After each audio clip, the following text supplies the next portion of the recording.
22 अप्रैल 2026 दिल्ली के पौष इलाके ईस्ट कैलाश की एक शाम सुबह सुबह 6:28 एक सीसीटीवी कैमरे में एक लड़का रिकॉर्ड होता है। चेहरे पर कोई डर नहीं, चाल बिल्कुल सामान्य थी, लेकिन किसी को नहीं पता था कि यह शख्स सिर्फ 8 घंटे पहले राजस्थान के अलवर में एक ऐसा खौफनाक अपराध कर चुका है जिसने इंसानियत को शर्मसार कर दिया। उस लड़के का नाम था राहुल मीना। 21 अप्रैल की रात राहुल अपने दोस्त विष्णु की शादी में गया हुआ था। कुछ देर बाद उसने बहाना बनाया कि उसे जरूरी काम है, लेकिन वहां से निकल गया। लेकिन असलियत कुछ और थी। राहुल सीधे विष्णु के घर पहुंचा जहां उसकी पत्नी अकेली थी। दरवाजा खुलते ही उसने उस पर हमला कर दिया, उसके साथ दरिंदगी की और जाते जाते धमकी दी कि अगर किसी को बताया तो पूरे परिवार को मार देगा। लेकिन यह सिर्फ शुरुआत थी। अगली सुबह राहुल 160 किलोमीटर दूर दिल्ली पहुंच चुका था। उसका अगला निशाना थी 22 साल की ईशा, एक होनहार लड़की, आईआईटी दिल्ली ग्रेजुएट, यूपीएससी की तैयारी कर रही थी। उसके माता पिता रोज की तरह सुबह जिम गए हुए थे।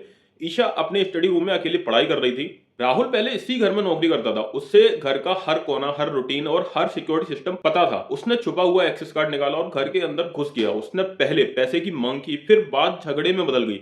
कुछ ही मिनटों में उसने इंसानियत की सारी हदें पार कर दी। ईशा ने आखिरी सांस तक लड़ाई की, लेकिन राहुल ने उसके साथ दरिंदगी करने के बाद उसकी हत्या कर दी। इतना ही नहीं, उसने उसके खून से सने हाथों से लॉकर खोलने की कोशिश की, पैसे और गहने लूटे, कपड़े बदले और आराम से घर से बाहर निकल गया।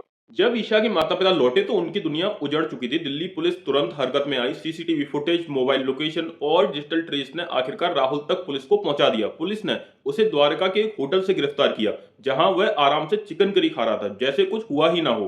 पूछताछ में उसने कहा, अगर दीदी ने पैसे दे दिए होते तो मैं कुछ नहीं करता। एक ऐसा लड़का जिसे कभी परिवार का सबसे होनहार बच्चा कहा जाता था, ऑनलाइन जुए और लालच की वजह से ऐसा हैवान बन गया जिसने दोस्ती, भरोसे और इंसानियत तीनों को खत्म कर दिया। ये कहानी सिर्फ एक अपराध नहीं थी, बल्कि उस डरावनी सच्चाई की है कि कभी कभी सबसे खतरनाक चेहरे वही होते हैं जिन्हें हम सबसे ज्यादा जानते हैं।